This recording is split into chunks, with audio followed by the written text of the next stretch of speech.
Well, I've been asked to continue narrating the story of my life, and so today we are going to take a look at something that I did back in the summer of 1965 that a friend of mine told me a while back I should add to this list of adventures, so that's what we'll be talking about here today. So to back up a little bit from the summer of 1965, which is when these events took place, back to September of 1962. And that was when I first appeared on the campus of Lewis and Clark College in Portland, Oregon. And two of the first people that I met who became two of my closest friends were Keith Titchener and Roberta Josie. Roberta in those days went by the name Bobby. We were very close friends, as I said, and they had been going together ever since their high school days, and they had one friend in high school by the name of Jeannie Gray. And Jeannie had not, after graduating from high school, gone on to college. She became a working girl. She went out and worked as a secretary. She was also an amateur actress. She was heavily involved in the theater scene in Portland at that time. So Keith and Bobby introduced me to Jeannie, and we became a number. She was my first true girlfriend, I think, and this would have been in the fall of 1962. So anyway, to jump to the chase, we eventually drifted apart. I can't remember exactly what the details were. I was deeply immersed in academic studies. I had tons and tons of reading and writing to do. And she lived way across the city. Neither one of us had a car. She was involved in different scenes than I was. So eventually we drifted apart. So now we come to the summer of 1965. Keith and Bobby had spent 2 years at Lewis and Clark, and then they transferred east. Bobby transferred to Bennington College in Vermont, and Keith transferred to, I think it was to Wesleyan University in Connecticut. So this was just after my third year in university, my junior year, and they were getting ready to head back east, to continue their studies. And they said, hey, Jeannie is going to meet us in St. Louis. Now, Jeannie had worked her way up the ladder from being a mere secretary to being now more like an executive.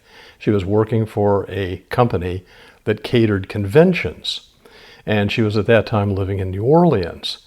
So Keith and Bobby said, we're going to be meeting her in St. Louis. Would you be interested in coming along, and seeing Jeannie again? So I said, well, yeah, it's been quite a while since I saw her. That might be kind of an interesting experience. But I had to take account of my finances. That summer, I was working as a painter on campus. I was painting, the interiors of rooms and offices and so on. That was my summer job. And I didn't make lots of money, and the money I was earning was going to go for my expenses for the following year. But I thought, well, okay, maybe if I pinch my pennies, I can pull this off. And this, of course, just to add another little footnote here, was back in the days of all of us English majors, knew Jack Kerouac, the romance of the open road, traveling around the country and writing on, and working on railroads and all of that. And a number of my friends had done some hitchhiking before. I had never done any hitchhiking at all. So in this kind of romantic state of mind I was in, I was thinking, well, okay, I'll have an opportunity to do some hitchhiking. So I quit my job, I packed up my stuff, and I headed on out with Keith and Bobby, and we were heading towards St. Louis. Jeannie was going to meet us in St. Louis. Now I have to admit, I was the height of fashion on this occasion. Some months before, there had been a fashion spread in Esquire magazine, and one of the things that was featured was this imitation sealskin parka that I just fell in love with when I saw it. And lo and behold, wouldn't you know, I was in an Army-Navy surplus store that summer, and they sold factory seconds and so on. And lo and behold, there was the sealskin parka. at about half the price, that was listed in Esquire magazine. So I bought that parka, and that, along with some Ace cowboy boots and my jeans, that comprised my wardrobe, in this adventure that I was going to be going on. So anyway, we headed east, and we made it to St. Louis. And Jeannie met us there. She flew up from New Orleans, and because she had hotel connections, she got us a suite, really nice suite actually, at one of the ritziest hotels in St. Louis. It was so ritzy, in fact, that during the time we were there, if we ever had dinner, in the hotel restaurant, the only thing I could afford on the menu was fruit salad. So I had a number of fruit salad meals, and that was as much as I could afford, to buy in that hotel. So we spent several days together, the four of us. It was good seeing Jeannie again and, hearing what had been happening to her since I'd last seen her. Well, then we had to split up and go our separate ways. So Keith and Bobby headed on, to New England. And Jeannie said, well, listen, it's still a while before you have to be back in classes. Why don't you come down and visit me in New Orleans? So I said, well, sure, I'd be willing to do that. So she just hopped on a plane and flew down. I wasn't so lucky because I didn't have that much money. And so I was going to have to hitchhike between St. Louis and New Orleans. Now, before I left, and actually before all of us split up, Bobby and Jeannie said, well, you can't go hitchhiking looking like you're looking. You look too much like a hippie. I was getting kind of, shaggy. So they sat me down and gave me a haircut. They said, especially if you're going through the South, you don't want to go down looking like that. And this, incidentally, was a year after the killings in Mississippi of the 3 civil rights workers by the Ku Klux Klan. Things were really, really heating up in the South, a lot of racial incidents. And, to be a white northern college boy hitchhiking through the South, maybe that was not the smartest thing to do if you were looking a little bit too radical. So they gave me a haircut before I started off. So I was deposited on the outskirts of St. Tou, and while Jeannie was flying down to New Orleans, I began hitchhiking. I got as far as, I think I got as far as Memphis. And I was taking a long look at the map, and I thought, okay, now to get down to New Orleans, I'm going to have to go through the whole length of Mississippi. Do I really want to go through Mississippi right now? Just as one indication of how heated the racial situation was, one of the rides that I had going south to Memphis was with a couple of law students, Southern law students, who gave me the party line about how blacks were lazy and shiftless and they didn't deserve to have the vote and so on and so forth. So this was the kind of situation that was prevailing even among educated people at that time. So I thought about this, and I thought, well, maybe what I'll do is, rather than hitchhiking across Mississippi, I'll just take the Greyhound bus. So I went into the Greyhound bus depot in Memphis and bought a ticket, and that got me down to New Orleans. And once I got to New Orleans, Jeannie was actually living in the French Quarter. The city of New Orleans isn't particularly picturesque. Most of the city isn't, but the French Quarter is, and that's where she happened to be living at the time. So she had to work during the day, so she was doing that. I was wandering around and eating pralines and checking out the the local landmarks and stuff like that. And then we would get together in the evening, and so we spent several days together before a hurricane hit the city of New Orleans. It was, if I'm not mistaken, I can't remember the name of the hurricane. I should maybe research this, but I think it was the biggest hurricane ever to hit the city directly before Katrina. And I don't think we took it really seriously enough. While everybody else was boarding up all the windows in the city and so on, Jeannie and I went out and we got a big bunch of bananas from a local fruit market, and we were walking around the city with the wind howling around us and the wind, the rain going every which way, eating bananas while we checked out the hurricane. So anyway, after I'd been there for several days, I realized, okay, now I'm going to have to head back west because classes were due to be starting very shortly for my senior year. So one of the things I discovered, if you're ever going to be hitchhiking, this is a piece of advice that might be useful, and that is never try to hitchhike out of a major city, because you'll never ever get a ride out of the city. What you have to do is to hop on local transportation, the Greyhound, Trailways, whatever bus, go to the first small town outside the city. That's where you start your hitchhiking. Then you have a better chance of actually getting picked up. So I did that. I took the bus to a little place outside of New Orleans, and then I started hitchhiking west. Well, the beginning of my hitchhiking experience went pretty slowly. Like I would get picked up by somebody, taken 10 miles or so down the road, deposited. Somebody else might pick me up and drive me another 15 miles down the road. So I was inching along across southern Louisiana, not making very quick progress. And the sun was beginning to go down. And I got picked up by one guy, and this was one of the most bizarre rides that I had on this trip. He was coming out of a restaurant, and I saw him across the road before he picked me up. And he hopped in his car, came over, opened the door, let me in. And on his radio, there was one of these super evangelistic hellfire and damnation ministers on the radio, just screaming, well, you only can hear this really in the deep South.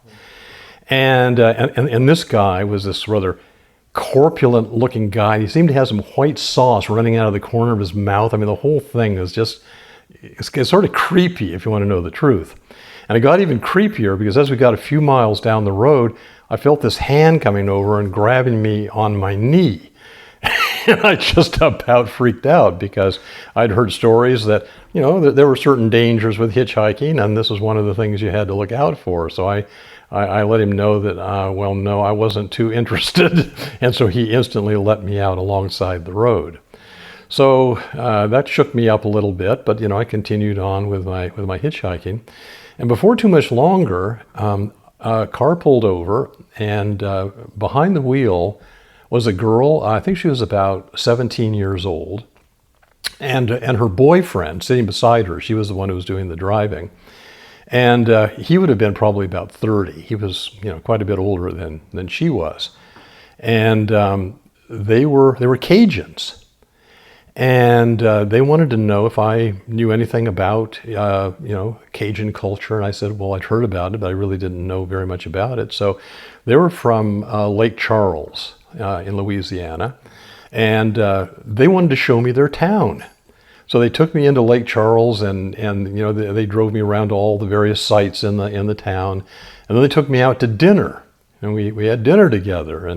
And I remember at one point we pulled into a gas station, and they were ordering a gas from the attendant in a language that sounded vaguely French, but it was so anglicized, and not just anglicized, but Southern English, anglified, right? It was almost impossible to tell that it was French. Anyway, I got back in the car. We were heading down the road, and they didn't give any signs, that they were going to let me out anytime soon. They said, well, they would drive me for a while longer, get me as far into my journey as I could. The girl, anytime she saw a possum running across the road, possums were pretty common down there, she would aim the car at the possum so she could kill the little bugger. What a perverse girl. Anyway, we drove and we drove and we drove and we drove all night long, and they drove me all the way to Houston, Texas. They apparently had friends or relatives in Houston, so they said they didn't mind driving me all the way to Texas. So that was, considering the little jumps, the little rides I was getting up to that point, this was a major coup, getting driven that far. So they let me out at the Houston Greyhound bus depot. And again, my strategy, I took the bus to a small town outside of Houston and I continued on my way. Now I was heading up towards the Dallas-Fort Worth area. And when I was in high school, I had lived in Waco, Texas for a couple of years when my father was in the Air Force. And I was tempted to take a little side trip into Waco just to see, how much things had changed since I had lived there before. But I figured I didn't really have the time or the money to do that. So I just continued on down the road. So at some point, now the sun was beginning to go down on the second day. I hadn't had any sleep the previous night because we'd been awake talking all the way into Houston. So I found a billboard alongside the highway. And I had some pieces of cardboard that I was carrying in my suitcase that were going to be used for making signs. And so I just spread that out on the ground and I wrapped myself up in my sealskin parka and I slept behind the billboard that night. The weather was good enough, that I didn't have to worry about freezing to death. So the next day I got up and I made a sign. I think it said Amarillo or something like that. And I got out on the highway and held up my Amarillo sign. And before too much longer, I was getting rides and I made it all the way, much of the way across Texas into Amarillo. And when I got there, I was thinking, okay, now what should my next sign be? Should I put one up for Albuquerque? Should I put one up for Denver? Should I put one up for Sacramento? How far down the road do I want to go here, right? So, let's just go for it. So I put Portland, wrote Portland on the sign. Stood up beside the road, held up my Portland sign. Before too much longer, a sports car pulled over, and the guy said, hop in. And I said, where are you going? And he said, Forest Grove. And I said, Forest Grove where? And he looked at me as if I were crazy. And he said, Forest Grove, Oregon. And I remembered, oh yeah, Forest Grove is just south of Portland, right? This guy's going all the way from Amarillo to Portland in one fell swoop. I mean, this is amazing, right? I couldn't have any better luck. So I threw in my suitcase, hopped in beside him, and we continued, the rest of the way across Texas and into New Mexico, at which point his car broke down. In this podunk jerkwater back of nowhere little town in the middle of New Mexico, right? And that's where his car gave out. So he was talking with a mechanic in the gas station, and the guy said, well, yeah, we can fix your car, but it would take us a few days to get the parts, to repair it with. Well, the guy I was riding with was in the Army, and he was heading home on furlough. So he had a limited amount of time. You couldn't sit around waiting for days, for this part to come in. So he said, well, I guess what I'm going to do is I'll just leave the car here. When the parts come in, you guys repair it. And I'm taking the bus out of here, and I'll come back through, on the Greyhound, and I'll get my car, another, whatever it was, another week or 2 weeks or whatever. So that was fine for him. Judy had her flight down to New Orleans. This guy had his Greyhound bus to wherever he was going. I had so little money, I couldn't afford, to take any paid transportation. So there I was, stuck out in the middle of New Mexico. So that night I slept behind another billboard.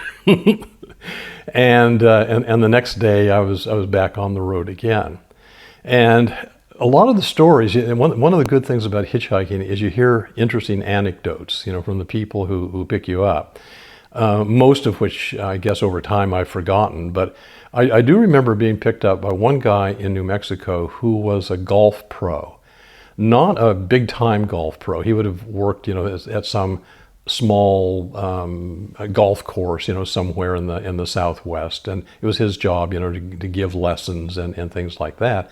But he was telling me that during the Second World War, he had been somewhere in Asia, and I can't remember where. It may have been China or someplace like that. And one of the things that he participated in was flying over territory and dropping out counterfeit money. So they would go all out over the countryside to destabilize the local economy. And that just, struck a chord with me because my father, of course, had been involved in the war, but this was such a different way of being involved in the war, than going out and shooting at an enemy aircraft, destabilizing the economy by dropping, plane loads of counterfeit money all over the countryside. That struck me as really memorable. Anyway, so I made it, through various rides. One of them was with an auctioneer. He would go around from place to place, and he auctioned off cattle and horses and stuff like that. So he left me off, I think, just across the border, across the New Mexico border into Colorado. At which point I became aware that there were posted signs saying that hitchhiking was illegal in the state of Colorado. And so that really worried me because, for one reason, if I got caught by the cops doing it, I was going to be in serious trouble. But the flip side of that was people might not be inclined to pick me up because they knew that it was illegal. So I was standing by the road, really worried about what I was going to do, when this car pulled over, and there was a woman behind the wheel. She would have been probably about 30 years old. And she said, hop in. So I got in, and the first thing I said when I got into the front seat was, oh, I'm so glad you picked me up because I was worried about the cops. And I could just sense that she sort of froze. Mm-hmm. It wasn't anything really terribly noticeable, but if you know how to read body language, you could say she instantly became uncomfortable the minute I said that. So then I realized, I better clarify that, right? So she doesn't think I'm some sort of a fugitive on the run or whatever. So I explained about, the hitchhiking being illegal in Colorado. And I'm not sure she ever really totally eased up, as we went north through Colorado. But in any case, she got me all the way to Denver. However, as we were going up the interstate, we were getting reports on the radio that a blizzard was coming down out of Canada. Now, this would have been late August, or maybe we're even into early September now. I can't remember, but it's right around that time of the year when you wouldn't ordinarily expect to have to deal with snowstorms. So this was a major blizzard. And so needless to say, I was a little bit concerned about that because I didn't have the kind of money where I could stay in motels or whatever. And anyway, so the woman drove me as far as Denver, and she took me to one of these massive truck stops that you see in various places in the U.S. That just have like 40 different gas tanks, and they have showers, and they have lockers, and they have convenience store, restaurant, just a massive complex where truckers can put up on their way from one place to the other. So that's where she dropped me off, figuring that with the storm coming, at least I'd be out of the storm, right? If I could just stay there somewhere in that complex. Well, while I was there, I was trying to figure out what sort of a ride was I going to get next. And I can't remember exactly how I made contact with this guy, but there was one man there who was a former cop, a former policeman in New Jersey. And his ex-girlfriend, who was living at that time in Reno, Nevada, was dying of cancer. And she was given only a few more days to live. And he wanted to go out and see her before she died. And I didn't know that, of course, when he first picked me up, but I learned that, as we were driving along. So he said, well, sure, I'll give you a ride. But he thought that I knew how to drive, that I had a driver's license and we'd be able to spell each other at the wheel. But I didn't. I did not have a driver's license. So he said, well, that's okay then, as long as you can just keep me awake, right? If you can at least do that, then you'll be worth, your stay in the car, right? So we headed out into the blizzard because he couldn't let that put him off, right? And so now we were heading north to Wyoming.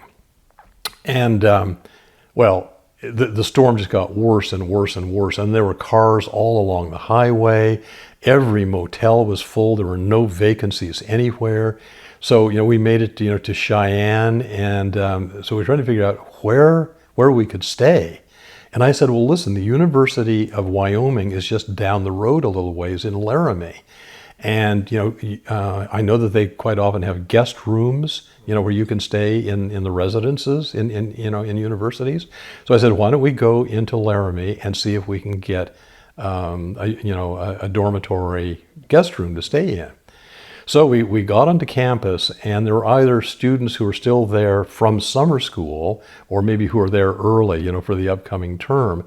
But they said, no, we're not going to let you stay in a guest room. You can just stay with us, in our rooms. We'll let you stay for free. So we stayed overnight at the University of Wyoming. So I guess in that sense, I earned my keep, right? I couldn't spell him at the wheel, but at least they got us a place to stay. And so then we continued on out of Wyoming. And I have a little, what would you call this? I guess it's a travel atlas here. And I'm looking at it right now, and I'm noticing we made it, into Wyoming. We went through, I think, the very northernmost part of Utah, and that took us into Salt Lake City. Well, along the way, because these were hours and hours and hours and hours, I started hallucinating. I started seeing all sorts of weird apparitions along the road because I hadn't had very much sleep, and the sleep I had gotten, had been alongside the road and stuff like that. So I think I was pretty exhausted, and I began seeing all sorts of weird things along the road. I think maybe even he did too. We might have been discussing that. So eventually, we made it across Utah, just going hell-bent for leather, not stopping for anything. And we eventually made it all the way across Nevada to the town of Reno. Now, I'd always pictured Nevada as just being a vast desert, just a wilderness, because that's what you saw every time you saw pictures of Las Vegas. But Reno is a whole other different thing altogether. If you've never been to that part of the world, this is near Squaw Valley. This is near Lake Tahoe. This is near in the Sierra Nevadas. So it is really mountainous, beautiful countryside, lakes, and during the winter, skiing and all that sort of stuff. So Reno was where he was going to be seeing his ex-girlfriend before she died, and that's where he dropped me off. Well, I got picked up by a couple of guys who said, you don't know this area? They said, well, let us show you around a little bit, So they were kind of like the ones back in Lake Charles. They were so proud of their area, they wanted me to see it. So, they drove me all around, and, it was just gorgeous, beautiful, like Northwest, like Oregon, Washington, British Columbia type countryside, really beautiful there. And then they took me to a friend's house. And I remember we were sitting up in this, like it was a chalet, up in the mountains. We were out on the deck. We were drinking beers. I was thinking, man, I could get to like this lifestyle. It was really laid back and, really, really nice. Anyway, but I had to continue on with my trip. So it wasn't very far from Reno across the border into California. And Sacramento was the next city down the road. So I made it into Sacramento. And one of the things about this trip is that people who would pick you up would not only give you a ride, quite often, like the woman who picked me up and carried me into Denver, she gave me money, when I got out of the car. People would treat me to beer. People would treat me to meals. So when I got into Sacramento, I got picked up by a couple, probably in their, late 30s perhaps. They took me out to dinner. And I think actually she would have been quite happy to take me home to stay there overnight, but I don't think her husband was too interested, in having this stranger, in their home. So they dropped me off. So by now the sun was down. I was actually in a city and trying to figure out, okay, well, what am I going to do tonight? Where can I go, to spend the night? And then I think the most bizarre incident of this whole trip occurred. I can't even believe today that it happened. I was standing alongside one of the streets, and as I said, the sun was now down. It was dark. Car pulled over, and it was being driven by a young woman who couldn't have been more than 18 or 19. And in the front seat with her was her sister-in-law, who would have been about 10 years old.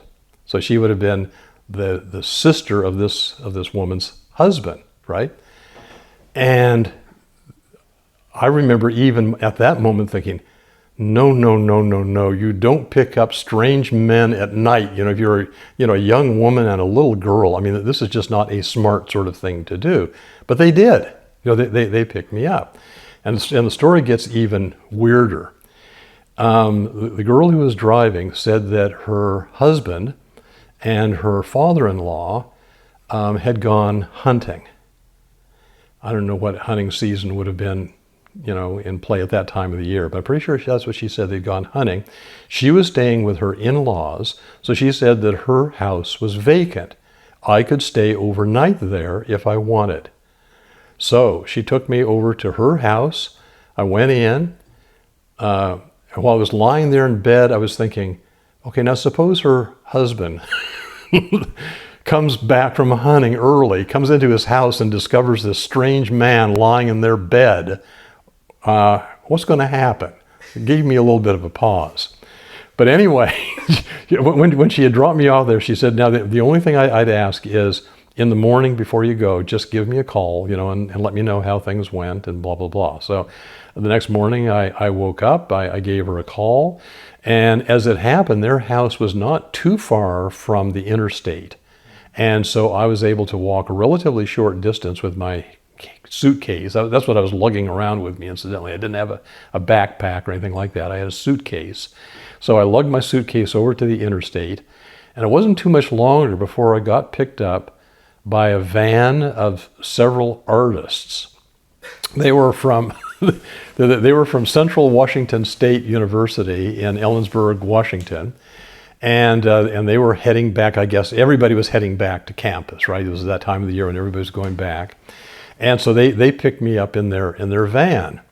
And what struck me about their van was that they had to stop every several miles and fill the radiator up with water because it was just boiling. So they would go maybe 20 miles down the road, pull into a service station, get some water, down the road, more water. And gradually, slowly but surely, we made our way up the I-5, on the West Coast.